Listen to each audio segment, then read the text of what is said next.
Eu estou recebendo agora, com muito prazer, um craque. Aliás, quem acompanha o nosso programa já o conhece.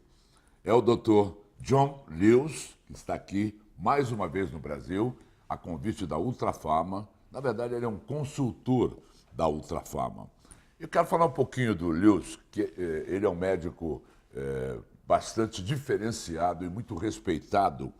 Ele é professor associado do Departamento de Psiquiatria e Ciências do Comportamento na Universidade Miller de Medicina, em Miami, nos Estados Unidos.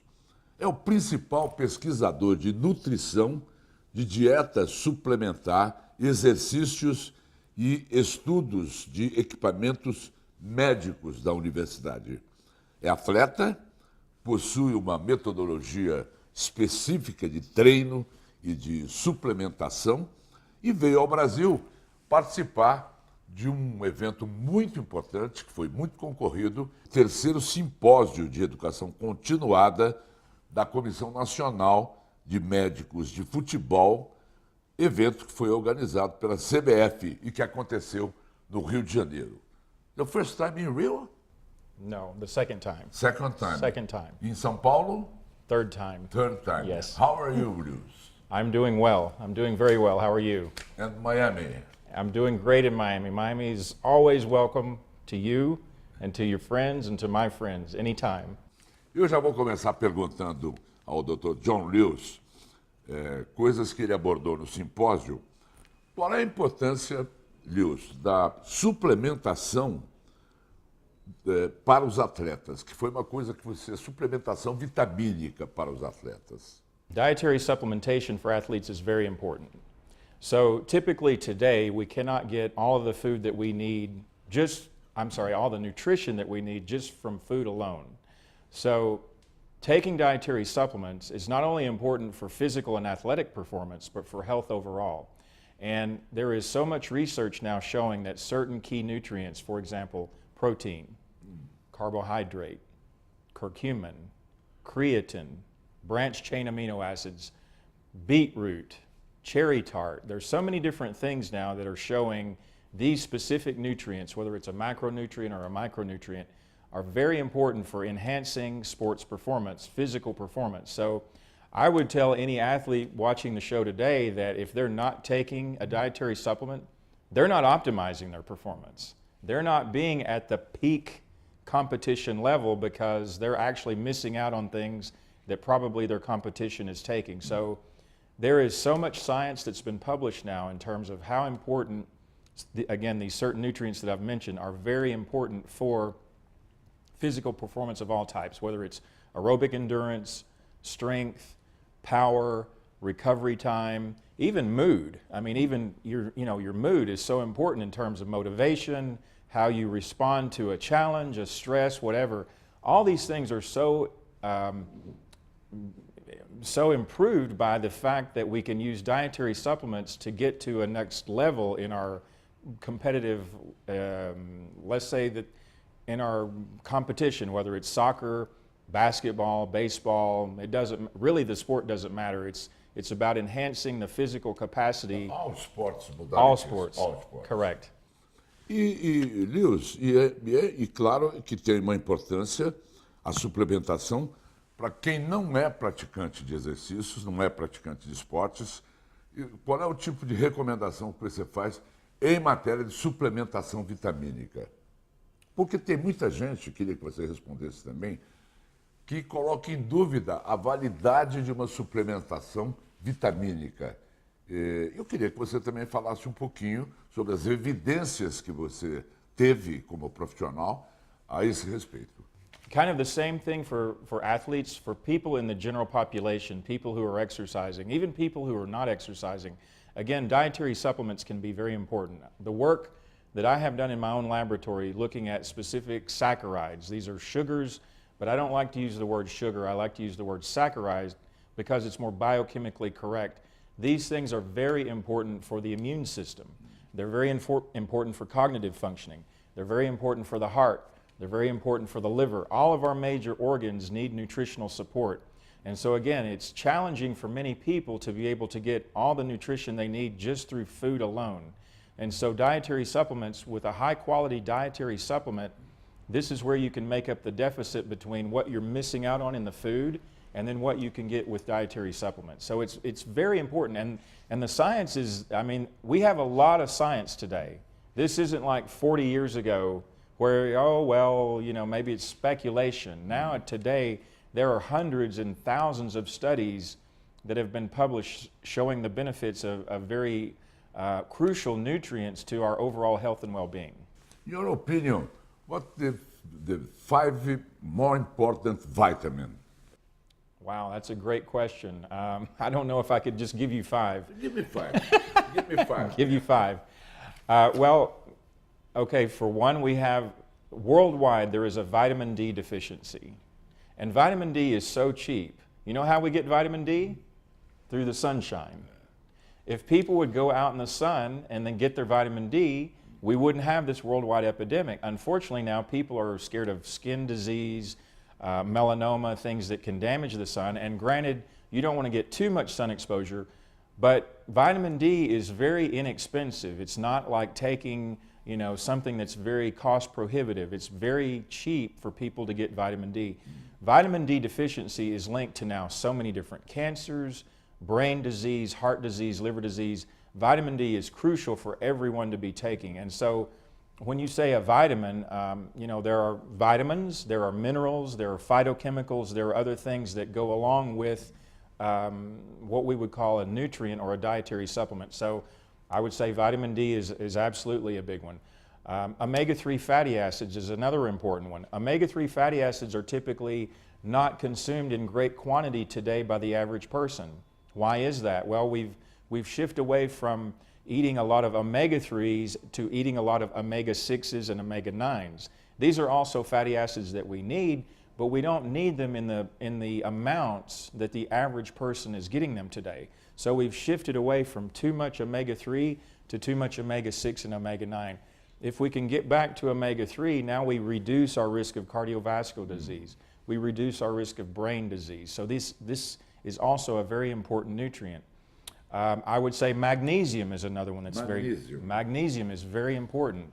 We think about calcium being so important for our bones, and so we eat all of this dairy food. I'm sorry, I can't speak to Brazil as much as I can the United States, but we have a lot of marketing, advertising about the importance of calcium for bone health. But the reality is people are not getting enough magnesium along with the calcium. So if you're taking in all this calcium and you're not getting enough magnesium along with it, that's a problem, because the body cannot assimilate the magnesium the way it can once you have it in about a 1-to-1 ratio. It won't be exactly 1-to-1, but typically people are very, very deficient in magnesium. So that's another one that's very important. Vitamin B12, that's another one that's very important. B12. B12. Lots of people all over the world are vitamin B12 deficient. So what happens when you become vitamin B12 deficient? You get dizzy, you get fatigued, you can't sleep, you start losing your memory, you get like cold hands, cold feet. Your whole body starts to change when you become vitamin B12 deficient. And again, it's inexpensive. It's not like a very expensive nutrient that needs to be taken, and yet so many people are not getting enough vitamin B12. So I would say that's probably number 4. And then if I had to say number 5, probably vitamin C. You know, Vitamin C. If we're just talking, you know, in general vitamins and minerals, vitamin C is also so crucial for every cell in our body. It helps. The Professor Linus Pauling, you know about Linus absolutely. Pauling? Speak about. I mean, Dr. Pauling had, I don't know, probably several hundred studies that were published looking at the effects of vitamin C and its effect against viruses, bacteria, cancer, all different kinds of diseases. He made amazing discoveries with this simple vitamin called C. And so, unfortunately, a lot of people are not getting enough vitamin C in their diet. How many milligrams do you recommend it? In the United States, we say roughly about 100 milligrams per day. In the United States? In the United States, yes. So if you're not eating your oranges, your lemons, your limes, you need to take some vitamin C. You need to supplement with it. It's a water-soluble vitamin. It's very difficult for you to consume too much. And so again, it's very important because one of the main things that vitamin C does is it keeps our immune system functioning at a high level, and so that way we can keep from getting sick from virus, bacteria, things that commonly affect us. And so vitamin C, again, is something, probably the reason why we have so much immune dysfunction worldwide is because people are not taking enough vitamin C. Eu faço hoje comercial com muita honra e com muito prazer de produto maravilhoso da Ultrafarma, do Sidney Oliveira, que é o ômega 3. Yes. E o ômega 3, eu queria que você falasse pouquinho, porque o ômega 3 é muitíssimo importante hoje, não é, Lewis? So important. As I mentioned just a moment ago, our immune system, for our heart, for our brain, for our liver, for our kidneys, all the major require these essential fatty acids to function properly.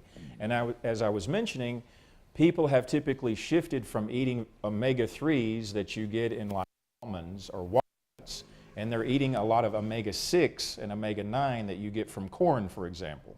The oils that people are commonly using to cook with are a lot of saturated fat, omega-6, omega-9s, and not eating the polyunsaturated fats, again, things like walnuts, almonds, fish oil, if you will. Flaxseed is a very good source of omega-3s. There are a lot of really interesting plants that are very high in omega-3s, but they're not very common in the diet.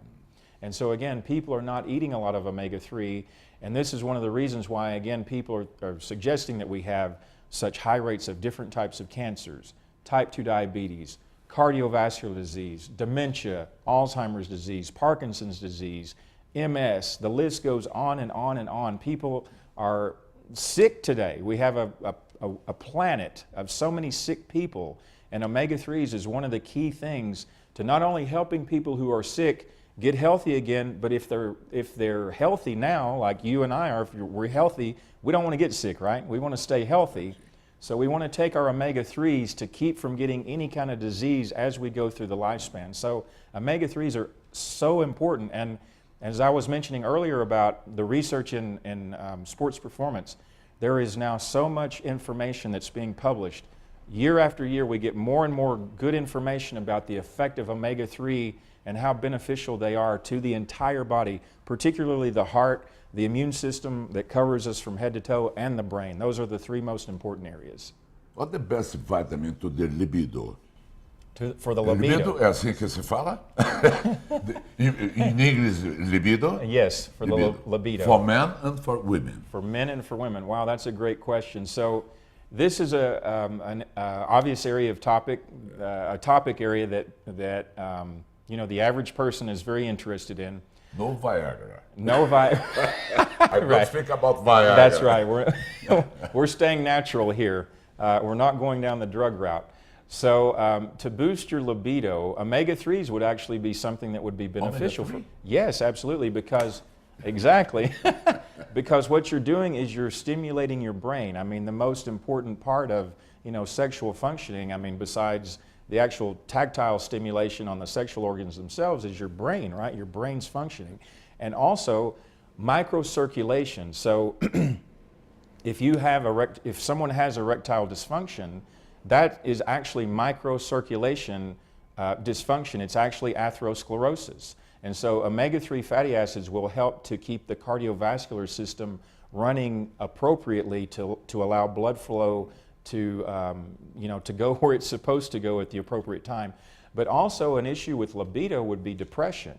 If someone is depressed, if they have a mood disorder, they're not probably going to want to be very sexually active. And so again, helping the brain to work properly with omega-3 fatty acids would be very important to help boost your overall mood, to help boost your cardiovascular system to function properly, and by default, you have now a higher libido because you actually feel like having sex, you're not depressed, and your organs will actually function properly.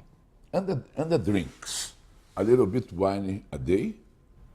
That's a You drink wine? I do not. Nothing. I do not drink alcohol. Not alcoholic. I don't drink alcohol. I stopped drinking about 3 years ago.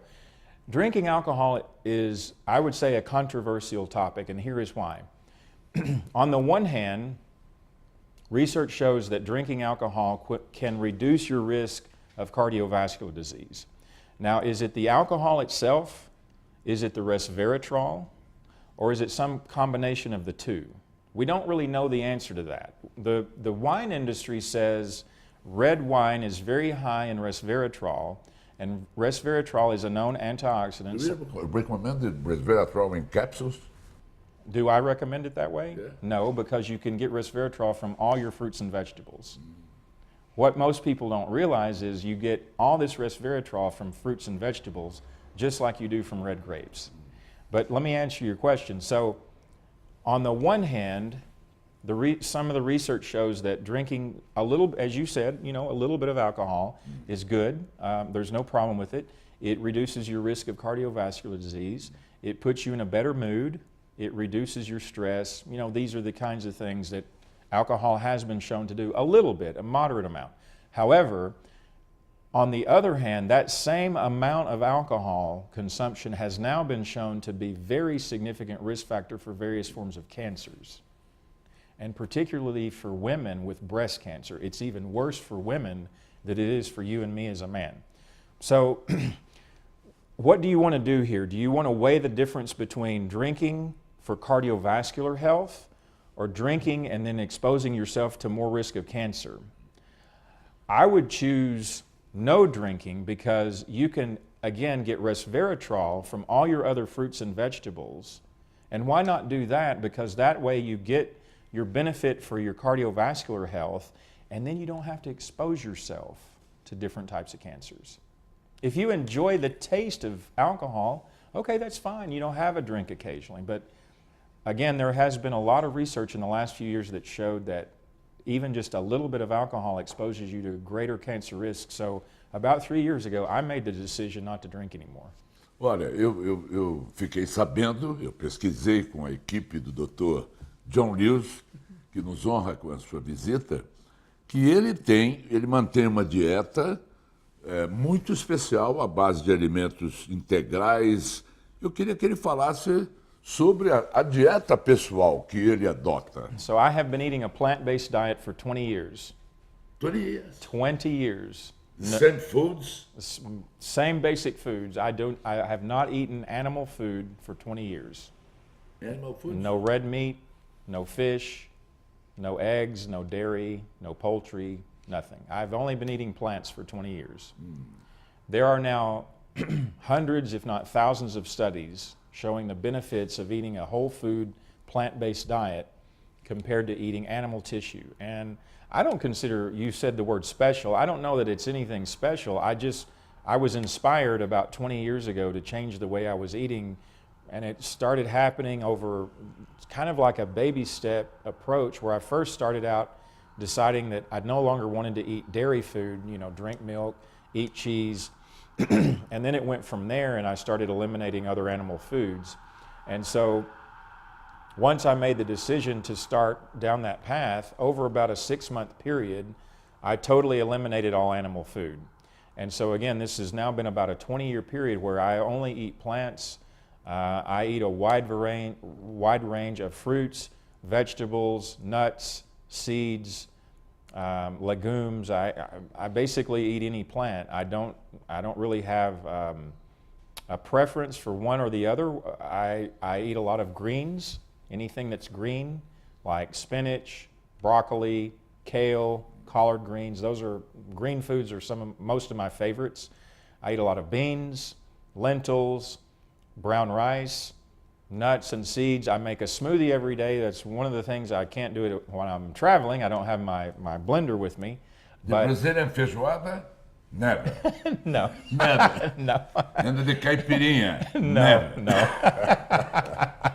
So I start my day every day with a smoothie. That's one of the things that I have created a habit for over the last 20 years. I start with a little base of water, some different types of fruits. I like berries, a lot of different berries, and then I put in some greens, something green, and then a different mix of nuts and seeds every day. That's the meal that I start with every day.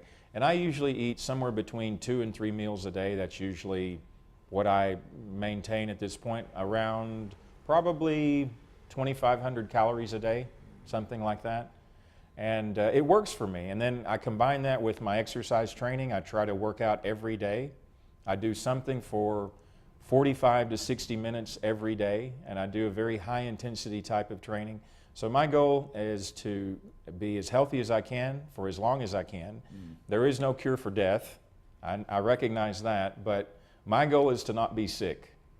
I don't want to be sick. I don't want to be a dependent on anyone. I don't want to be a burden to anyone. My goal is to be healthy till I die, and live a fulfilling life till I die, and be a model to other people, help other people understand that nutrition and exercise is not really that difficult. Unless you have dementia, if you cannot think for yourself, if you're very poor, it's a different circumstance as well. But for most people in the world, if they can afford to take the time to understand the value of nutrition and dietary supplements and exercise, then they can live a very healthy and fulfilling life. They don't have to be on medications. They don't have to get type 2 diabetes. They don't have to get heart disease. They can avoid most cancers. They can keep their brain healthy. They can do all these things and not have a problem and live a very fulfilling and long life. And that's my goal. John, você recomenda a utilização, a ingestão de suplementos alimentares, de vitaminas, a partir de que idade? Most research has not been done on children, but at the age of adulthood, let's say 18 and older, anyone can start taking dietary supplements. And again, as I was mentioning earlier, prevention is so important. The last thing I like to see people do is get sick and then try to correct the problem. Let's stay healthy in the first place. Let's stay healthy, eat good food, take your dietary supplements, exercise every day, and stay healthy. And that way we don't have to end up on medication. We don't have to end up in the hospital. We don't have to have surgery. We don't have to have chemotherapy and radiation. Let's stay healthy in the first place. So I would say yes, once someone becomes an adult, start supplementing. It's the way to help ensure that your body gets all the nutrients that it needs to function properly. Vitaminas não engordam. I'm saying any kind of phytochemical, vitamins, minerals, all the different phytochemicals. I mean, I could go through a whole list of different things that are very important. Curcumin, for example, and I understand it's not really something very common in Brazil, but that's a phytochemical that has a lot of anti-inflammatory, antibacterial, anti-cancer properties that is so amazing for health. But the vitamins, yes, we need the vitamins. Again, a lot of people are vitamin D deficient. A lot of people are vitamin B12 deficient. We need the minerals. A lot of people don't get enough magnesium every day. So we need to take certain key vitamins and minerals to keep us being healthy. Probiotics is another one we didn't mention yet. I mean, there is so much information now coming in into the mass media in terms of what science is discovering. This down here, our gut, is actually our brain. So much of the neurotransmitters that we think are really common in the brain, like dopamine and serotonin, actually most of that is formed in the intestine, in our gut.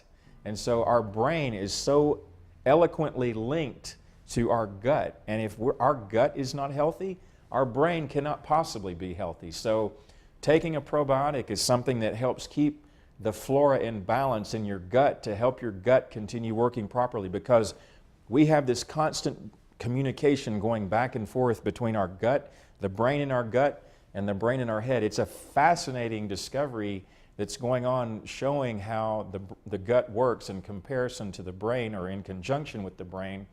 And the flora that we have in there is so important. And if so, the good flora are being outbalanced by the bad flora. If we had too much bad bacteria in there, it causes all kinds of problems.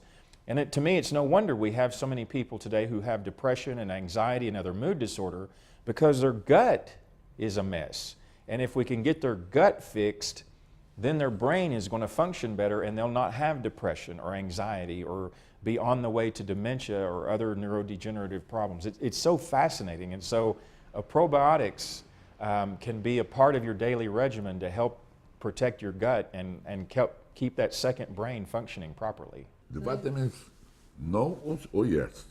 So yes, that's a great question. I'm sure people probably wonder about this. Dietary supplements will not make you fat.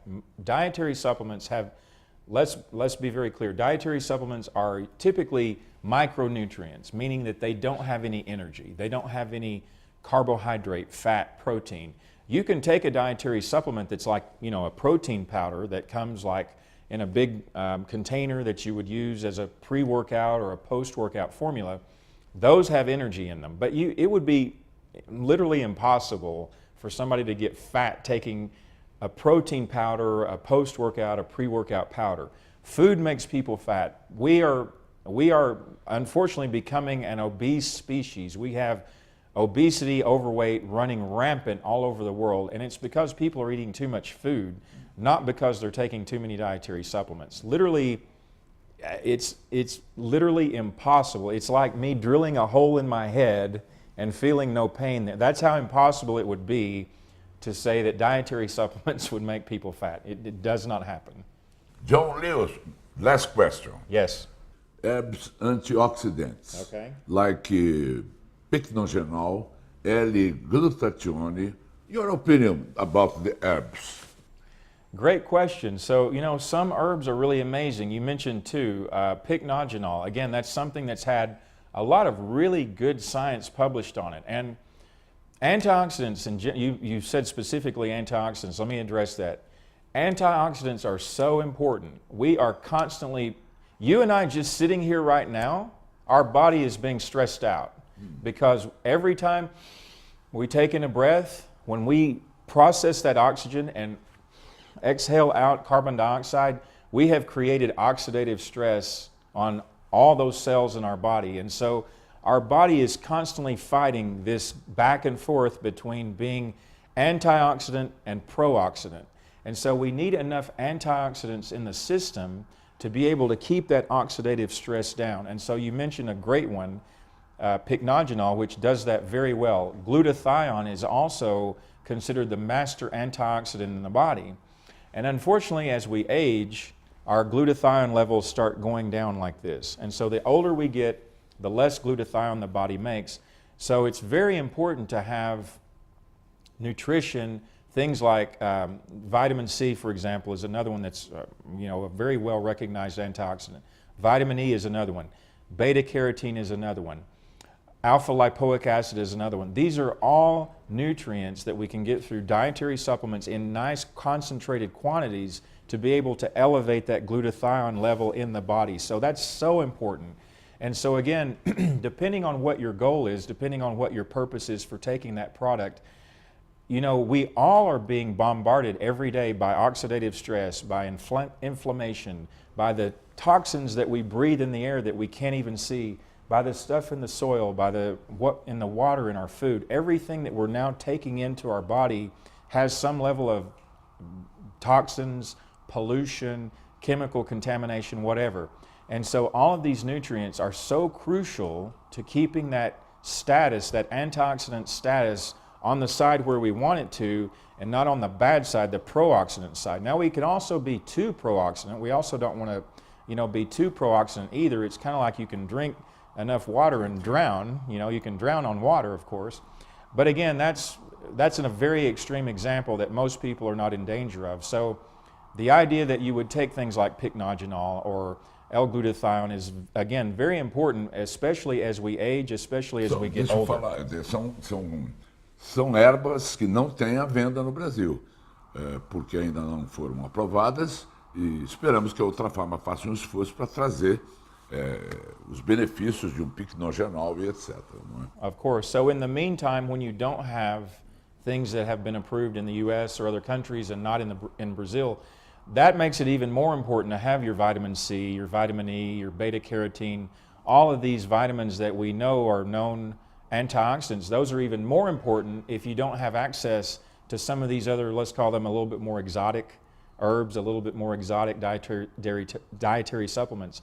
To be able to use the vitamins that you do have access to here in Brazil to help boost your antioxidant status is even more important, and your omega-3s. I should include that as well, even though that's a fatty acid, not a vitamin. But again, it helps create an antioxidant environment for your body. Thank you, John Lewis. Thank you very much. John Lewis, que eu vou repetir, do Departamento de Psiquiatria e Ciências do Comportamento na Universidade Miller, de Medicina, de Miami, nos Estados Unidos, consultor da Ultrafarma e convidado do Sidney Oliveira para mais uma temporada no Brasil. Welcome again in Brazil and thank you very much. Thank you so much. Thank you for having me.